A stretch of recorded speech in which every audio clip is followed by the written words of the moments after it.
السلام علیکم ویورز، کیا حال ہے آپ کے؟ میں ناز آپ کے ساتھ ہوں۔ آج میں آپ کے ساتھ شیئر کروں گی کہ کعبہ میں کس طرح چور نے چوری کی اور پھر اللہ تعالیٰ نے کیسے ایک سانپ کو کعبہ کی حفاظت کے لیے مقرر فرما دیا تھا۔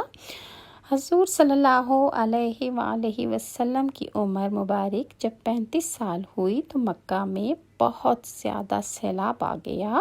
قریش نے سیلاب سے محفوظ رہنے کے لیے ایک بند بنا رکھا تھا، مگر یہ سیلاب اس قدر تیز تھا کہ بند توڑ کر کعبہ میں داخل ہو گیا۔ پانی کا زبردست ریلا اور پانی جو تھا وہ اندر جمع ہونا شروع ہو گیا اور ہر طرف پانی ہی پانی ہو گیا، اور پانی کا بہاؤ چونکہ بہت تیز تھا جس کی وجہ سے کعبے کی دیواروں میں شگاف پڑ گئے۔ اس سے پہلے ایک مرتبہ یہ دیواریں آگ لگ جانے کی وجہ سے بھی کمزور ہو چکی تھیں۔ اس کا واقعہ کچھ اس طرح سے ہے کہ اس وقت کے لوگ جو تھے، زمانہ جاہلیت کے لوگ جو تھے، وہ کعبہ کے ارد گرد آگ کی دھونی دیتے تھے اور بتوں کو بھی انہوں نے کعبہ میں رکھا ہوا تھا اور مختلف توہمات کا شکار تھے۔ تو وہ ہر طرح کا جو بھی وہاں پر بندہ ہوتا وہ اپنی مرضی کی وہاں پر پوجا کرتا تھا۔ تو اسی طرح ایک عورت جو تھی وہ کعبے کو دھونی دے رہی تھی، آگ اٹھا کے کعبے کے ارد گرد گھوم رہی تھی، اور پھر اس کی آگ کی ایک چنگاری جو ہے اڑ کر کعبہ کے پردوں تک جا پہنچی، اور پھر اس طرح ہوا کہ پردوں کو آگ لگ گئی اور دیواریں جل گئیں۔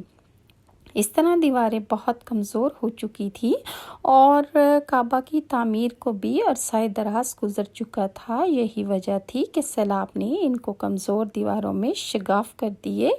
حضرت ابراہیم علیہ السلام نے کعبے کی جو دیواریں اٹھائی تھیں وہ 9 گز اونچی تھیں۔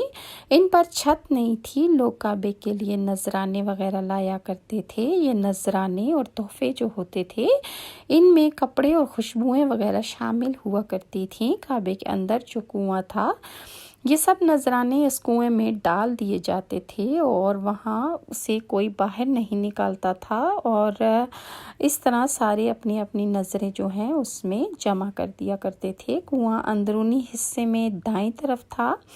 اس کو کعبے کا خزانہ کہا جاتا تھا، یعنی کعبے میں جتنا سامان جمع کیا جاتا تھا یا لوگ جو تحفے تحائف لایا کرتے تھے کعبے کے لیے اور اس کنویں میں ڈال دیے جاتے تھے، اسے کعبے کا خزانہ کہا جاتا تھا۔ کعبے کے خزانے کو ایک مرتبہ ایک چور نے چرانے کی کوشش کی۔ چور ایک مرتبہ اس کے اندر داخل ہو گیا اور اس نے اس میں سے بہت کچھ نکالا، لیکن اللہ کے حکم سے چور اسی کنویں میں مر گیا۔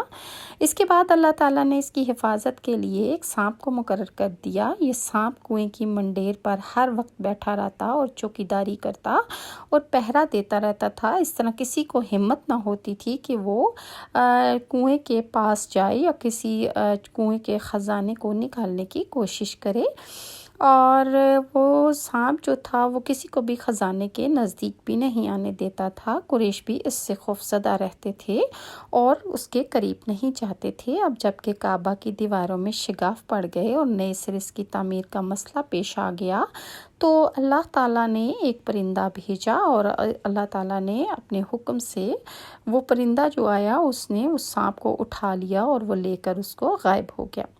یہ دیکھ کر قریش بہت خوش ہوئے۔ اب انہوں نے نئے سرے سے کعبے کی تعمیر کا فیصلہ کر لیا اور پروگرام بنایا کہ بنیادیں مضبوط کر کے کعبے کی دیوار کو زیادہ اونچا تعمیر کیا جائے گا۔ کعبے کی تعمیر کس طرح ہوئی اور کس کس نے اس میں حصہ لیا، اور پہلے کیوں نہیں پہلے تو شروع میں کوئی بھی کعبے کی تعمیر کو کرنے کے لیے آگے نہیں بڑھ رہا تھا کہ کہیں ایسا نہ ہو کہ ہم کعبے کی دیواروں کو توڑیں اور ہمیں کوئی نقصان پہنچ جائے۔ مزید آگے کیا ہوا انشاءاللہ میں آپ کے ساتھ نیکسٹ ویڈیو میں کعبے کی تعمیر شیئر کروں گی۔